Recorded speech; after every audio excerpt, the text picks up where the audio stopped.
था 2005। यूपी के पूर्वांचल का जिला मऊ दंगे की आग में झुलस रहा था। सड़कों पर कहीं सन्नाटा था तो कहीं उन्मादियों की भीड़। पुलिस की गाड़ियों का सायरन कहीं कहीं सन्नाटों को तोड़ रहा था। इसी बीच मऊ की सड़कों पर खुली जीप में हथियार लहराते और मूंछों पर ताव देते एक माफिया नमूदार हुआ। न प्रशासन का खौफ न कानून की चिंता, यूं लगा वो खुद सरकार है। नाम था मुख्तार अंसारी। प्रदेश में खौफ का पर्याय बनी ये तस्वीर खिंचवाने के कुछ महीनों बाद मुख्तार अंसारी जेल चला गया। तो क्या जिले की दीवारों ने मुख्तार के अपराध की रफ्तार रोक ली? इसका जवाब पिछले महीने इलाहाबाद हाई कोर्ट की एक टिप्पणी देती है। हाई कोर्ट ने कहा, मुख्तार अंसारी गिरोह देश का सबसे खूंखार आपराधिक गिरोह है। पिछले 18 साल से सलाखों के पीछे बंद मुख्तार की सत्ता की सरपरस्ती में अपराध की मुख्तारी इतनी मजबूत हुई कि 8 राज्यों में उसके अपने अपराध के साम्राज्य का विस्तार कर डाला। 2017 के विधानसभा चुनाव में भाजपा यूपी की सत्ता में आने और सपा को सत्ता से हटाने के लिए पसीना बहा रही थी। जिस मऊ में मुख्तार के आतंक व सियासी रसूख का जलवा था, वहां पीएम नरेंद्र मोदी की चुनावी रैली लगी। मोदी ने मंच से कहा, यूपी में कोई बाहुबली जेल जाता है तो कोई मुस्कुराता हुआ आता है। ऐसा क्यों है भाई?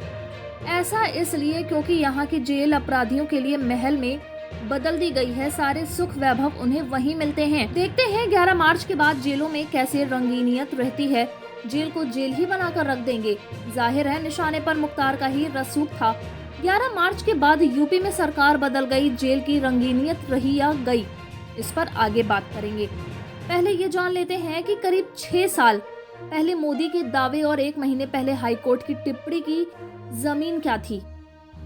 गाजीपुर के मोहम्मदाबाद में एक राजनीतिक परिवार में जन्मे मुख्तार अंसारी पर हत्या का पहला मुकदमा 1988 में मंडी परिषद में ठेकेदारी को लेकर दर्ज हुआ। इसके बाद मुख्तार के अपराधों की फेहरिस्त और उसके दबदबे का सिलसिला दोनों आगे बढ़ने लगा। 90 के दशक में मुख्तार को जेल जाना पड़ा था और उसका नया ठिकाना बनी गाजीपुर जेल की सलाखें।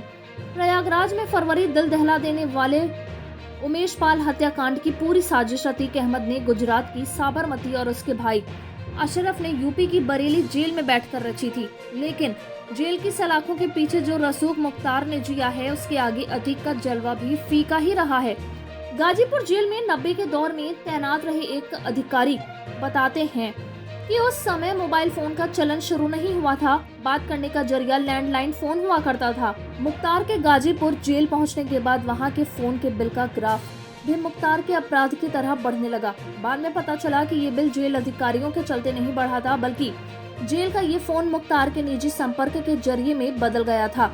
इस टेलीफोन से वो अपना अपराध का साम्राज्य चला रहा था और उसे रोकने का दम किसी में नहीं था। 1996 में मऊ सदर सीट से पहली बार विधायक बना मुख्तार अंसारी जेल से बाहर आता जाता रहा। 25 अक्टूबर 2005 को वो अपनी जमानत रद्द कराकर जेल चला गया। इसके ठीक महीने बाद गाजीपुर से भाजपा विधायक और उसके प्रतिद्वंदी कृष्णानंद राय को गोलियों से भून दिया गया। 100 राउंड से अधिक गोलियां चली थीं। घटना के कुछ दिनों बाद मुख्तार अंसारी का एक ऑडियो वायरल हुआ। इसमें वो कृष्णानंद राय की हत्या और उनकी चुटिया काटे जाने के बारे में बता रहा था। मामले की जांच सीबीआई को गई, लेकिन वो मुख्तार और बाकी आरोपितों को कोर्ट में दोषी नहीं साबित कर पाई। 2005 से जेल मुख्तार का घर हो गया, इसलिए उसने अपने लिए वहां भरपूर इंतजाम करवाया। गाजीपुर जेल में मुख्तार ने अपनी पसंदीदा मछली खाने के लिए जेल के अंदर ही तालाब खुदवा दिया। उसके बैडमिंटन खेलने के लिए बाकायदा कोर्ट बनवाया गया, जहाँ वो अफसरों के साथ बैडमिंटन खेलता था। मुख्तार की जिससे मर्जी होती थी वही उससे जेल में मिलता था। हर सुख सुविधा का साधन मुहैया होता था। उससे मुलाकात के लिए आने वाले लोगों की जेल में कहीं चेकिंग तक नहीं होती थी। इसकी सबसे बड़ी वजह यह थी कि जेल में मुख्तार की मर्जी के खिलाफ जो भी चला, या तो उसे जान से हाथ धोना पड़ा या फिर घुटना के बल जाना पड़ा।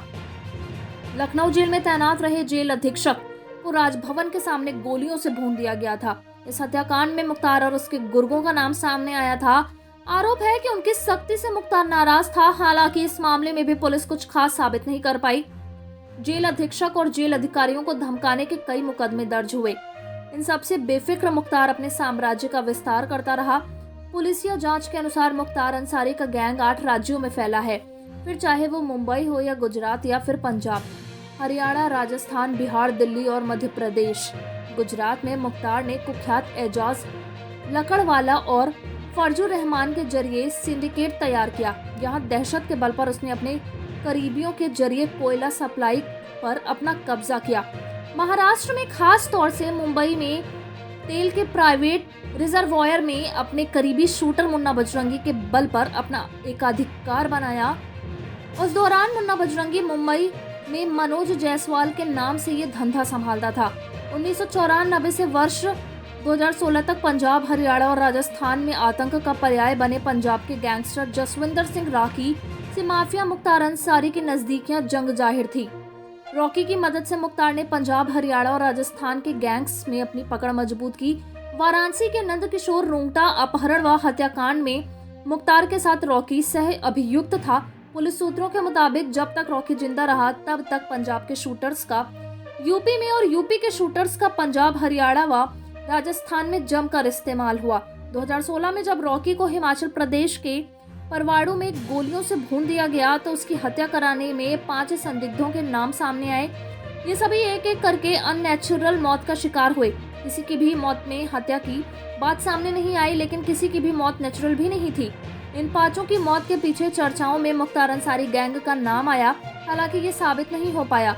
मुख्तार अपराध के साथ ही सियासत में भी अपने पांव जमाता गया। जेल से उम्मीदवारी कर और चिट्ठियां जारी कर मऊ सीट से वो विधानसभा पहुंचता रहा। मुख्तार की सियासी पहुंच का अंदाजा इससे लगाया जा सकता है कि कभी वो बसपा तो कभी सपा में अपने और अपने परिवार का सियासी भविष्य सुरक्षित करते हुए गाजीपुर, मऊ, बनारस जैसे जिलों का राजनीति का रंग तय करता रहा। 2009 में भाजपा के गढ़ माने जाने वाले बनारस से भाजपा के कद्दावर नेता मुरली मनोहर जोशी मुख्तार से हारते हारते बचे और महज 18,000 वोटों से जीत दर्ज कर पाए। मुख्तार के परिवार की पार्टी कौमी एकता दल के सपा से गठबंधन को लेकर अखिलेश और शिवपाल के बीच जंग छिड़ गई थी।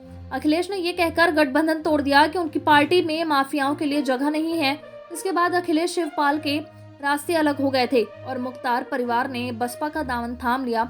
हालांकि 2022 के विधानसभा चुनाव से पहले मुख्तार के भतीजे मन्नू अंसारी को अखिलेश ने खुद पार्टी में शामिल कराया और विधानसभा का टिकट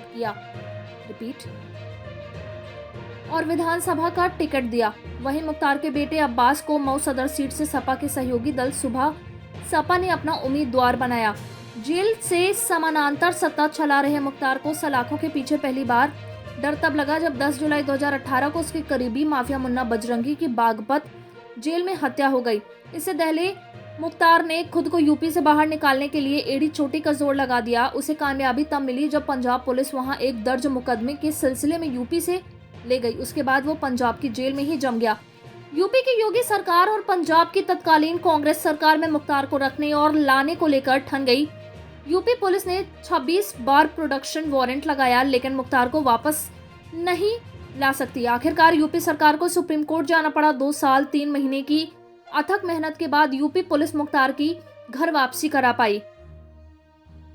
पंजाब के जेल में मुख्तार के लिए कैसे ऐशगाह थी, इसका खुलासा कुछ महीने पंजाब के ही जेल मंत्री हरजोत बैंस ने वहां की विधानसभा में किया। बैंस का कहना है कि मुख्तार को फर्जी मुकदमा दर्ज करके पंजाब जेल में रखा गया। उसने इस दौरान जमानत कराने की भी कोशिश नहीं की। जेल मंत्री ने यह भी दावा किया कि 25 बंदियों वाली बैरक में मुख्तार अकेले या फिर अपनी पत्नी के साथ रहता था। 6 अप्रैल 2021 से मुख्तार अंसारी बांदा जेल में बंद है। मुख्तार के बांदा जेल लौटने के 1 माह 8 दिन बाद ही चित्रकूट जेल में बंद मुख्तार के एक और करीबी मेराज को जेल के अंदर गोलियों से भून दिया गया। उसे गोली मारने वाले अंशु दीक्षित ने जेल में बंद एक और कैदी मुकीम काला को भी मारा था। बाद में अंशु पुलिस मुठभेड़ में खुद भी मारा गया। फिलहाल मुख्तार का अब जेल में ऐश का तिलिस्म काफी हद तक टूट चुका है। उस पर 24 घंटे सीसीटीवी कैमरों से निगरानी रखी जाती है। मनमाफिक मुलाकातों, मनचाहा खाना और मोबाइल फोन के इस्तेमाल पर रोक सी लग गई है। जून 2022 में एक डिप्टी जेलर वीरेश्वर प्रताप सिंह ने जेल के अंदर मुख्तार पर नरमी बरतने और उसे विशेष सुविधाएं देने की कोशिश पर निलंबित किया जा चुका है। हाल में मुख्तार के विधायक बेटे अब्बास अंसारी को चित्रकूट जेल में विशेष सुविधा देने पर 8 जेल अधिकारी व कर्मी निलंबित हुए हैं। उनमें से 4 को जेल भी भेजा गया। अब्बास पत्नी निखत करीब 60 दिनों तक उससे जेल में मिलने आती रही। वो अब्बास के साथ ही जेल अधिकारियों के कमरे में रहती। डीएमएसपी की छापेमारी में इस खेल का खुलासा हुआ। इस मामले में अब्बास की पत्नी भी जेल भेज दी गई हैं। करीब 4 दशक तक कानून के शिकंजे से दूर मुख्तार की सजा का पहल सबब भी जेल ही बनी। 23 अप्रैल 2003 की सुबह लखनऊ जिला कारागार के जेलर एसके अवस्थी को मुख्तार ने जान से मारने की धमकी दी थी। वर्ष 2020 में एमपी एमएलए कोर्ट ने इस मामले में मुख्तार को बरी कर दिया था, लेकिन अभियोजन विभाग की पैरवी के बाद इलाहाबाद हाई कोर्ट की लखनऊ पीठ ने निचली अदालत का फैसला पलट दिया और उसे 7 साल की सजा सुनाई है। पिछले 6 सालों में मुख्तार गैंग की 573 करोड़ रुपए से अधिक की संपत्ति जब्त की गई है। वहीं 200 करोड़ रुपए से अधिक का अवैध कारोबार ध्वस्त किया गया है। खतरे में मुख्तार की सियासत भी है। इस बार उसने मऊ की अपनी सियासी विरासत बेटे अब्बास को सौंपी थी। विधायक बनने के बाद वो भी जेल में है।